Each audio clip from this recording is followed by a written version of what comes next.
디지털 세상의 모든 것을 깊이 있게 알아보는 인포맥스 D. 오늘도 디지털 리터러시를 위해서 명확한 정보와 새로운 지식을 전해드리겠습니다. 최근 우리 반도체 시장이 많이 어렵습니다. 미중 반도체 전쟁 사이에서 수출 규제와 보복 조치가 주고받고 있고요. 그런 상황에서 국내 기업이 위기의 삼중고를 겪고 있다. 이런 이야기까지 나오고 있습니다. 자세한 내용 한양대 김광석 교수님과 함께 이야기 나눠보겠습니다. 교수님 어서 오세요. 네, 안녕하세요. 네, 반갑습니다. 네. 일단 오늘 오전에 삼성전자 실적 발표가 있었습니다. 네. 뭐 안 좋을 거다 안 좋을 거다 하긴 했는데 생각보다 조금 더 안 좋았던 것 같아요. 네, 뭐 전 분기보다도 안 좋고 네. 전년 동분기보다도 안 네. 좋고 또 시장의 기대치보다도 안 좋았어요. 영업이익이 시장의 기대치가 대략 그래도 1조는 초과하지 않겠느냐. 네. 1조에서 1.1조 원, 1조 1천억 원. 그 정도의 시장의 컨센서스가 모아졌었는데 그것도 턱 밑으로 내려가는 네. 6천억 원 정도. 6천억 원. 정말 14년 만에 최저 영업이익 실적 네. 발표가 있기 때문에 소위 이제 어닝 쇼크인 건 맞습니다. 네. 네. 왜 이렇게 안 좋았습니까? 일단은 제가 이렇게 말씀드릴게요. 이 반도체를 우리가 사진 않잖아요. 네. 반도체가 들어가 있는 제품을 살 뿐이에요. 그렇죠. 네, 네. 그러면 반도체가 들어가 있는 대부분의 제품들 생각해 보면 웬만한 전자 제품은 다 들어가 있어요.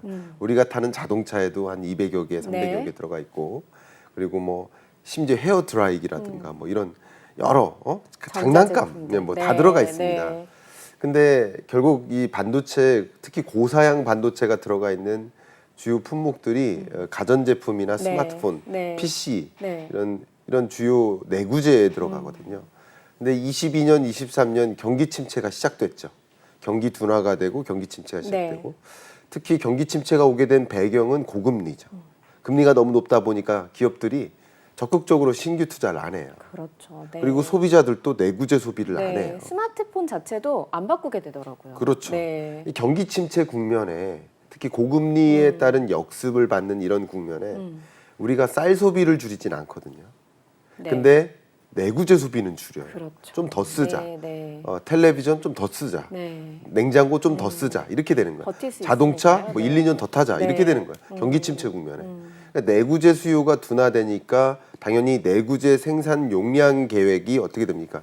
줄어드는 네. 거예요. 그럼 많은 기업들이 반도체를 사와서 완제품을 생산하는 이런 기업들이 반도체 수급을 어떻게 하겠습니까? 네. 줄여나갈 구매 계획을 하겠죠.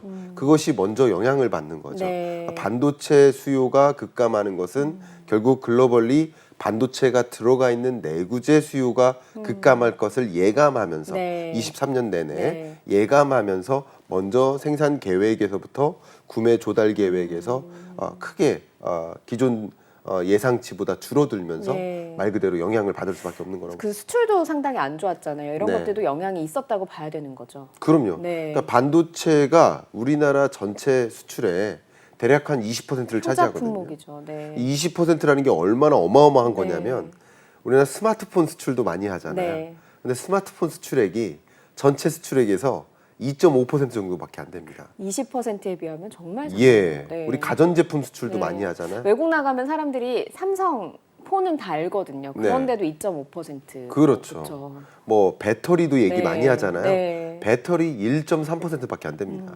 2차 전지. 네. 그러니까 이 반도체 하나가 우리나라 전체 수출에 얼마나 큰 비중을 차지하는지 네. 아시겠죠? 근데 반도체 수출 자체가 계속 연속으로 7, 8개월 네. 마이너스로 네. 치닫고 있다 보니까 우리나라 수출도 함께 마이너스인 거죠. 그런 현상이라고 볼 수 있겠습니다. 예. 그러면 이제 반도체 시장 자체가 좀 좋아져야지만, 그러니까 경기 침체도 경기 침체도 좀 활성화돼야 되고, 네. 반도체 시장이 좀 좋아져야지만 삼성전자, SK하이닉스 다 조금 살아나지 않겠습니까? 네. 그런데 지금 그 반도체 시장을 보면요. 네. 미국이 참 반도체 공장 탐내고 있습니다. 그래서 네네. 미국의 공장 지어라라고 하고 있잖아요. 이 얘기를 좀 해보죠. 이게 네. 결국에는 그 영업 실적하고 또 관련이 있을 것 같거든요. 그렇죠. 네, 일단 미국이 알겠습니다. 뭐 AI도 지금 발전되고 있고 자동차도 그렇고 네. 반도체 많이 필요한 거 알겠어요. 그런데 왜 이렇게 지금처럼 열심히 네. 반도체 공장을 자국 내에 지으려고 노력을 하는 건지 궁금합니다. 정말 이 질문이 네. 1시간이 부족할 만큼 네. 디테일하게 드려야 될 이야기들이 네. 많습니다. 네. 그러나 첫 번째로 이제 그 거시적으로 하나를 본다면 네. 이 세계 경제의 하나의 모습을 설명해 본다면 바로 탈세계화예요. 그러니까 세계화가 멈추고 세계가 둘로 쪼개지다시피 한다. 그러면 중국과 러시아 혹은 중동국들과 하나의 동맹을 네. 결성하고 네. 미국, 유럽, 한국, 일본 이런 주요국들과 동맹을 결성하는 세계가 둘로 쪼개지는 모습인 거예요. 네. 그러면서 결국 이런 비동맹국들로부터 독립적이어야 되겠죠. 어떤 면에서? 네. 기술적인 면에서. 네. 특히 어떤 기술? 세계 경제를 리드해 나가는 유망 산업의 기술. 가장 대표적으로 반도체, 네. 전기차에 들어가는 배터리, 디스플레이, 네. 그리고 신재생에너지 네. 산업. 이게 주로 우리가 꼽고 있는 유망 산업인데 네. 이런 유망 산업에 있어서 이 비동맹국들을 좀 여리하게 만들고 상대적으로 우리가 그런 기술적 영역들을 다 가져가자 하는 탈세계화의 흐름 속에 나타나는 네. 일이라고 생각할 수 있겠고요. 네. 역시 미중 패권 전쟁도 탈세계화의 흐름을 더 부추기는 요인이라고 볼 수 있고 러시아 우크라이나 전쟁도 마찬가지. 네. 이런 일들이 벌어지고 있는 과정에서 미국이 어쨌든 반도체는 그 중에서도 핵심 산업 아니겠는가라고 보는 것이고 아날로그 사회에서 디지털 사회로 가고 있다 보니까 더 향후에도 많이 요구되는 영역이 바로 반도체라고 보는 거죠.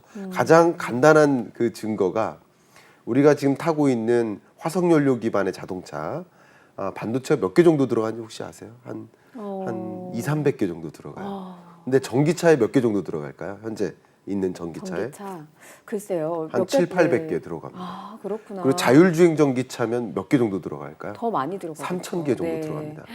물론 이제 이 자동차를 가지고 예를 드는 거지만 이렇게 이 아날로그적인 기계형 자동차에서 네. 전자제품이라고 볼 수 네. 있죠. 저는 심지어 모바일 폰에다가 바퀴 달고 타는 거다라고 표현도 해요.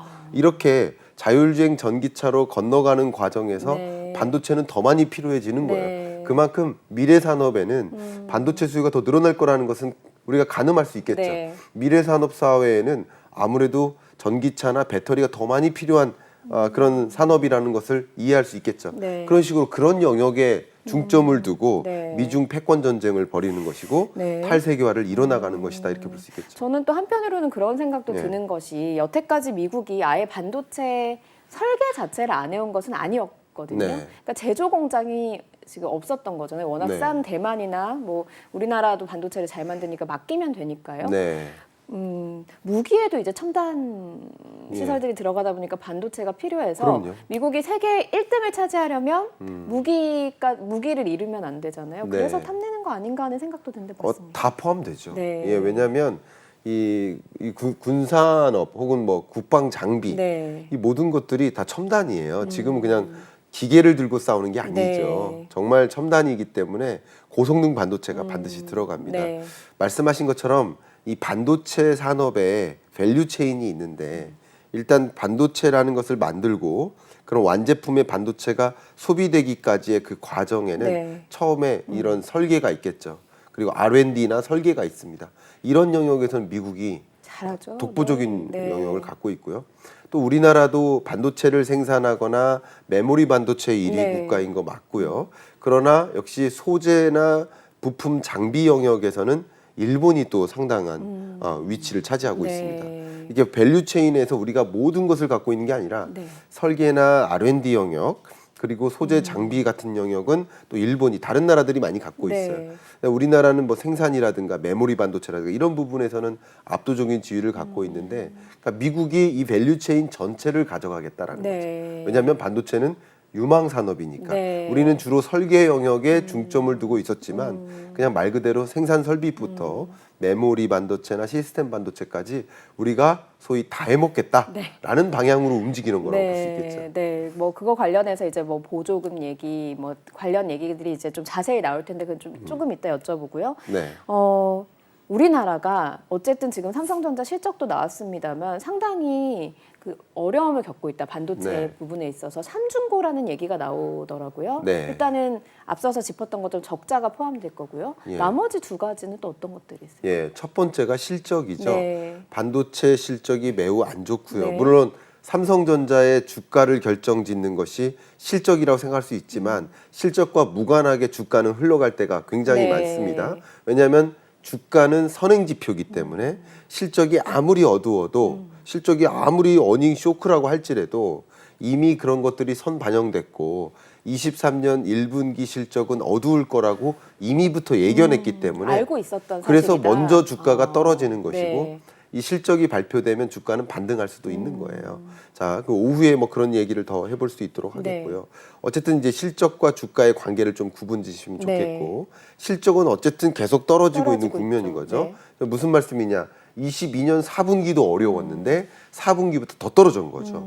당연히 22년 1분기랑 비교해보면 더 많이 떨어지고 네. 매출도 떨어지고 영업이익도 떨어지고 두 번째 좀 말씀드리는 게 이 삼성전자의 실적에는 반도체도 상당히 많은 비중을 네. 차지하겠지만 그 밖에 나머지 부문, 스마트폰 부문도 있고 또 가전이나 이런 디스플레이나 다른 영역들이 분명히 네. 있습니다. 그런 실적들은 또 어떻게 움직이는지를 함께 볼 필요가 있겠다. 그런 면에서 주가를 좀 구분해서 네. 이 반도체 실적과 구분해서 이해하시면 도움이 되겠다 네. 말씀드리겠습니다. 네. 어쨌든 실적은 어두운 거예요. 네. 실적이 어두운 것과 연관 지을 수 있는 것이 바로 재고입니다. 네. 재고가 쌓이고 있어요.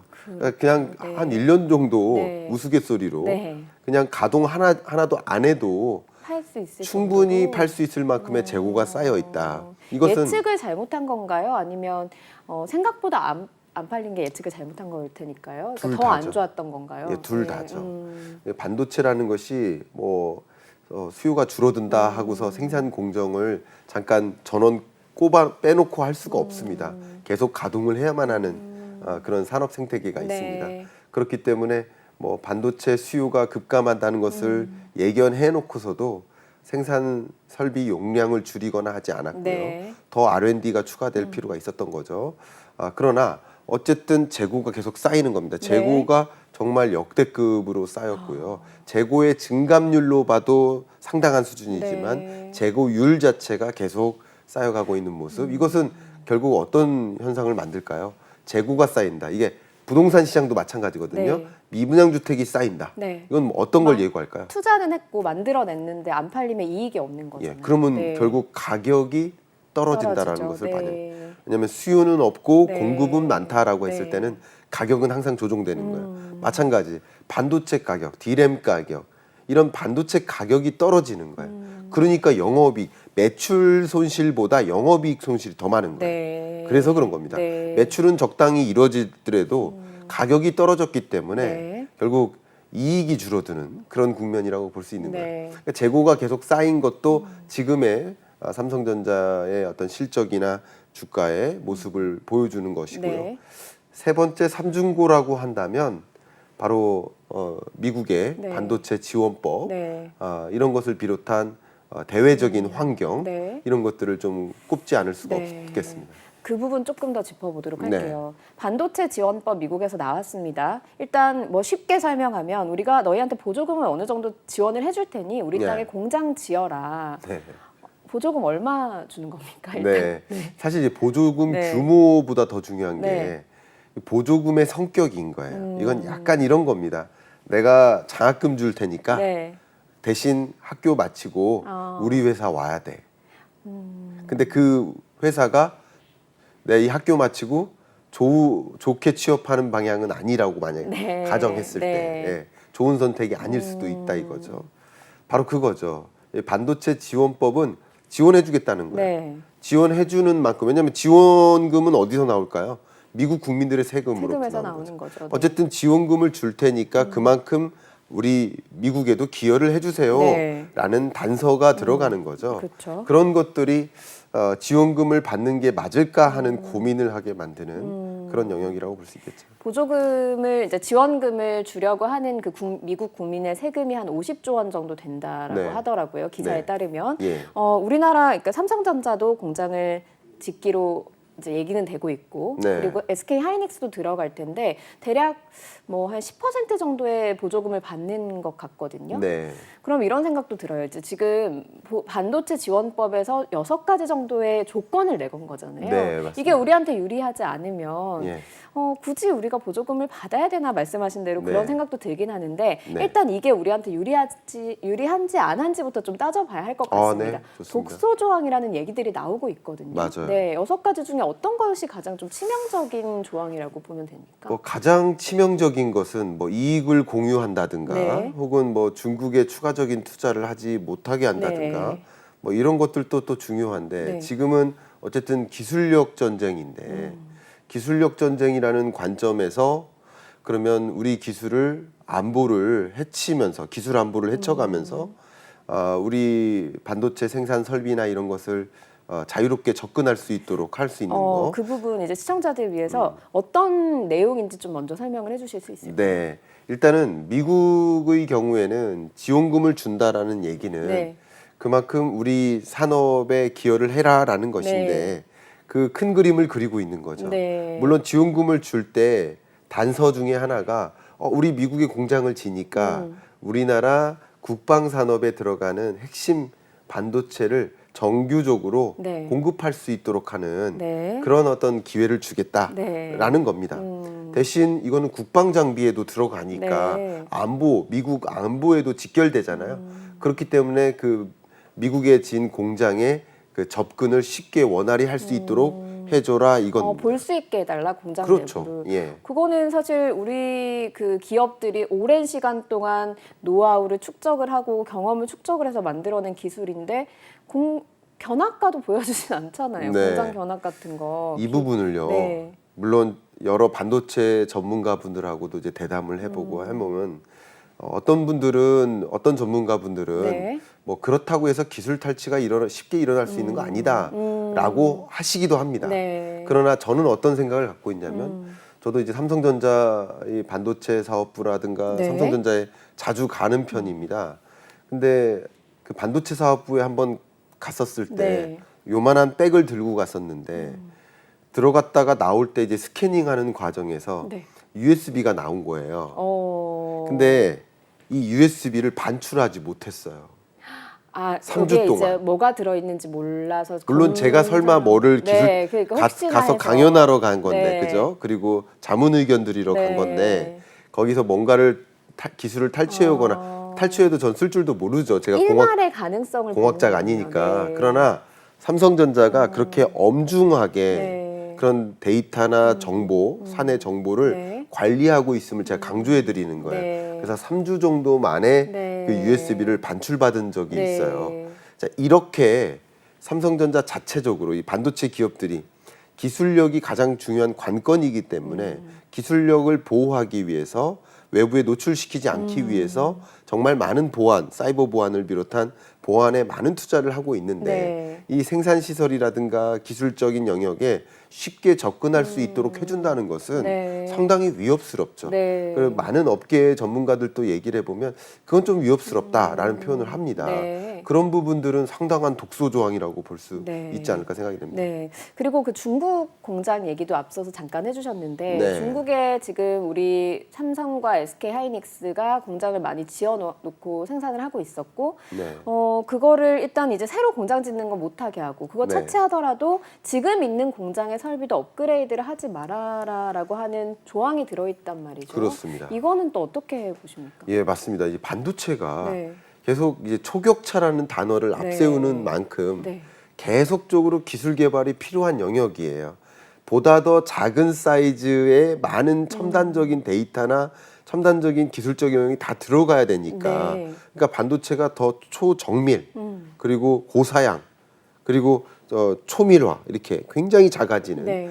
이런 식으로 지금 다투고 있잖아요. 몇 네. 나노냐라는 것을 다투고 네. 있을 만큼 추가적인 R&D라든가 생산 공정의 개발이라든가 개선, 업데이트 이런 걸 계속 해나가야 되는 그 산업적 특성이 네. 있습니다.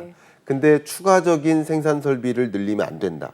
추가적인 뭐 고도화를 이루면 안 된다 하는 조항은 결국 중국 시장을 미래의 중국 시장을 포기하라는 뜻인 거죠. 중국과는 결탁하지 마라라는 거죠. 행간을 잘 읽어야 되는구나. 네, 결과적으로는 그런 겁니다. 네. 그래서 지금 현재 있는 공장에서 삼성전자도 전체 메모리 반도체 수요의 40%를 중국에서 생산하고 있습니다. SK 하이닉스도 마찬가지 네. D램이죠. 네. 생산을 뭐 40에서 46%까지 중국에서 생산하고 네. 있습니다. 근데 그런 중국에서의 생산 공정이 현재는 충분히 이루어지고 있지만 추가적인 고도화라든가 추가적인 설비 투자를 하지 네. 못하게 한다는 것은 미래의 중국 소비를 잃게 만드는 그렇게 만드는 영향이니까 향후에도 중국으로부터 나타날 수요가 상당히 많이 있을 것이라고 네. 본다면 네. 생각해 보세요. 우리나라 반도체가 20%나 수출의 절대적인 비중을 차지한다라고 네. 했는데 그 수출액 어마어마한 반도체 수출액의 상당 비중이 약 50% 가까이가 중국으로 가는 거예요. 그렇죠. 그렇죠. 네. 그만큼 중국과의 좀 긴밀한 관계를 지금 가져가고 있는데 네. 경제적으로는 중국에 의존하고 있고 네. 외교 안보적으로는 미국에 의존하고 있잖아요. 근데 미국 어렵습니다. 입장에서 중국과 그런 식으로 특히 반도체를 비롯한 주로 어떤 기술적 영역에서 추가적인 첨단화하지를 말아라라는 그런 제약은 네. 상당한 제약이라고 볼 수 네. 있는 것이죠. 예. 이게 상당히 이제 지금 보면 공짜는 없다 세상에 네. 공짜는 없다라는 생각이 듭니다. 그렇습니다. 중국과 미국 사이가 좀 좋았으려만 하는 생각도 들고요. 그런데 그 초과이익 환수제 네. 관련해서도 좀 간단하게 답변을 들어야 할 것 같아요. 네. 이게 뭐 쉽게 생각하면 우리가 네. 보조금 주고 지원을 해주니까 어느 정도 수익이 나는 거 우리한테 좀 다오 이렇게 네. 또 뭐 간략하게 설명을 할 수도 있을 거는 같은데 이 이면에도 또 다른 의도가 있을 것 같아요. 당연히 있죠. 네. 결과적으로 그림은 그런 거예요. 우리가 뭐 해줄 테니까 대신 기술적 영역을 공유해달라. 네. 그리고 뭐 해줄 테니까 중국과는 이별을 해달라. 네. 골자가. 세 번째는 초과 이익을 공유한다. 그럼 초과이익이 났는지 여부를 상시로 확인해야 된다는 거죠. 네. 다시 말하면 네. 회계 장부를 확인하겠다는 거예요. 아. 그 회계 장부를 보면 재무제표나 뭐 손익계산서나 이것뿐만 아니라 네. 각종 회계 장부를 쭉 보다 보면 어떤 것들이 나올까요? 이 반도체에 들어가는 핵심 소재는 어디서부터 왔나? 근데 그 소재나 뭐 장비나 부품이나 일부가 적어도 중국으로부터 오고 있다. 그런 것을 계속 수시로 확인한다든가. 그러니까 결국 이게 뭐냐면 기술적 독립성 혹은 기술적 주권을 가져가겠다라는 의도가 있고요. 네. 그리고 초과이익 공유제는 경영적인 기업 경영적인 그런 다 대외비 성격이지 네. 않겠습니까? 그런 것들을 다 탈취해 나가겠다. 사실 삼성전자도 지금 당연히 주식 시장에 네. 이 공고되어 있는 뭐 금감원 규제를 따르고 있기 때문에 네. 다트 공시 시스템에 다 이 기업 경영 정보를 다 공유하고 있지 않습니까? 네. 근데 그 수준이 아니라 그 더 내막, 세세하게. 네. 보여주면 안 되는 아. 대외비 성격까지 우리가 가져가겠다, 공유받겠다라는 네. 거니까 경영 주도권이라든가 네. 기술 주도권 이런 걸 다 우리가 같이 공유하겠다라는 방식이니까 이건 위협적이지 않을 수가 없습니다. 듣다 보니까 상당히 우리에게는 정말 그 독이 되는 말 그대로 독소 조항들인 네. 것 같습니다만 뭐 말씀하신 대로 미국에서는 외교 안보 차원에서 저희가 의존을 하고 있고 네. 그리고 중국에는 경제적으로 의존을 하고 있다 보니까 이게 해법을 찾기가 쉽지 않은 게 또 문제인 것 같습니다. 네. 이제 뭐 정부 차원에서도 나서야 될 것 같고 이재용 삼성전자 회장 그런 얘기도 했더라고요. 친구는 많을수록 좋고 적을수록 좋다. 의미심장한 말인 것 같거든요. 네. 어떻게 좀 해결을 해나가겠어요? 그러니까 이재용 부회장의 표현은 굳이 한마디로 정의한다면 미국도 중요하고 중국도 중요하다. 그러면 이제 정부 입장에서 해야 될 역할이 굉장히 중요하다라는 것이죠. 미국과 외교 안보적으로도 그리고 미래 기술적으로도 네. 또 반도체라는 영역에서는 설계라는 영역에 있어서 매우 중요한 파트너국인 거 사실이에요. 네. 그러나 중국도 역시 만만치 않게 중요한 파트너국이라는 건 네. 사실입니다.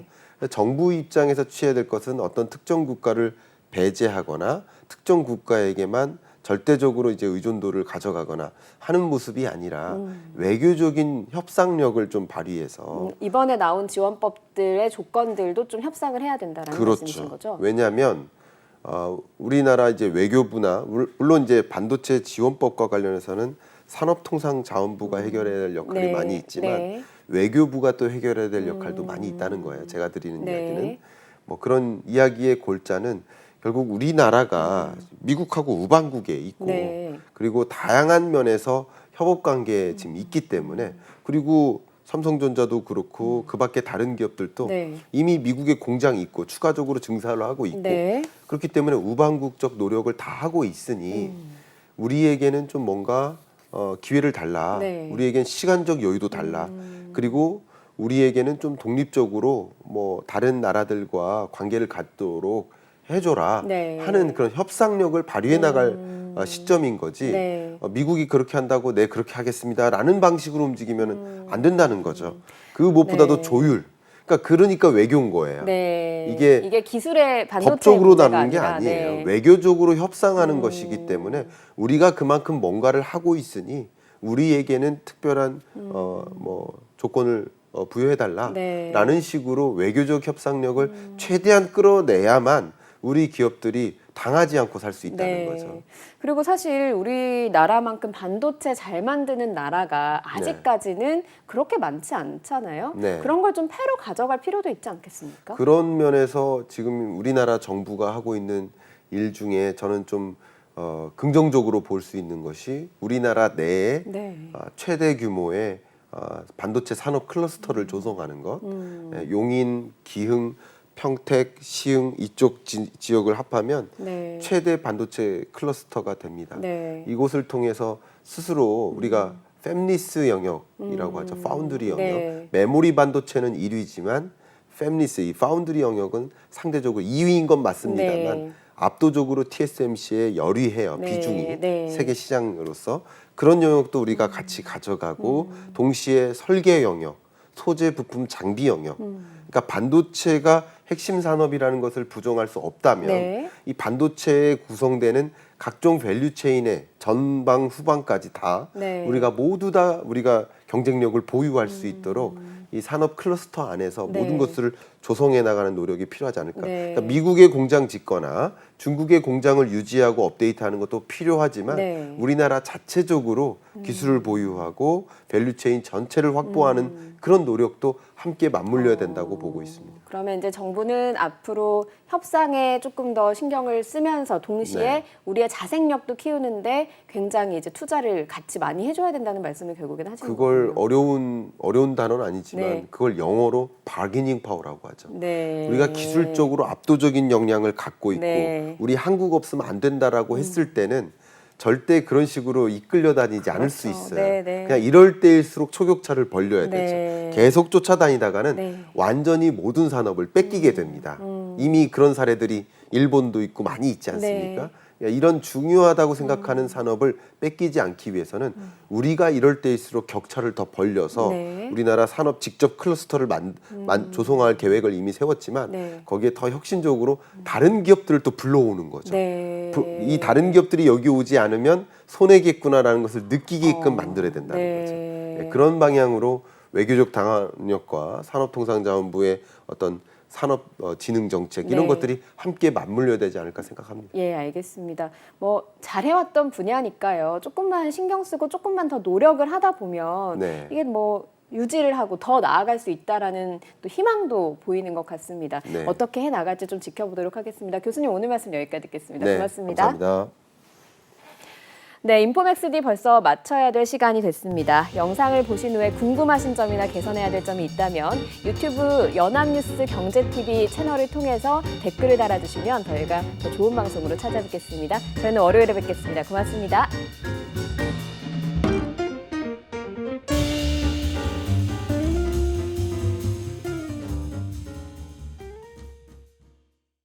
파도가 한번 들이치면은 아르르 무너져 버릴 수밖에 없습니다. 이것만 알고 있으면 괜찮았을 텐데 블록체인이 처음인 여러분 지금 주목하세요. 비트코인을 필두로 해서 블록체인 기술을 활용한 가상화폐 시장이 어마어마하게 커지고 있습니다. 개인이나 기업들은 가상화폐를 신규로 발행하기도 하고 전 세계로 유통하기도 하면서 새로운 경제 논리를 만들어내고 있습니다. 블록체인 분야에 오래 활동하면서 초보자들이 어려움을 겪는 모습을 참 많이 봤습니다. 얼마 전 있었던 FTX 사태처럼 거래소를 과신해서 거래소에 많은 돈을 넣어두었다가 큰 피해를 보신 경우도 보았습니다. 코인을 잘못 전송해서 금전적 피해를 보신 경우도 있었고요. 거래소에서 입출금을 할 때 네트워크 선택을 잘못하셔가지고 힘들게 복구하신 경우도 종종 보았습니다. 또 어떤 경우에는 지갑 보안을 잘 모르셔가지고 해킹 또는 피싱을 당해가지고 큰 금전적 피해를 보신 경우도 많이 봤습니다. 그래서 이 강의에서는 이러한 일들을 피하고 이겨내기 위한 기본기를 가르쳐 드립니다. 여러분, 강의를 볼 시간이 없으시다고요?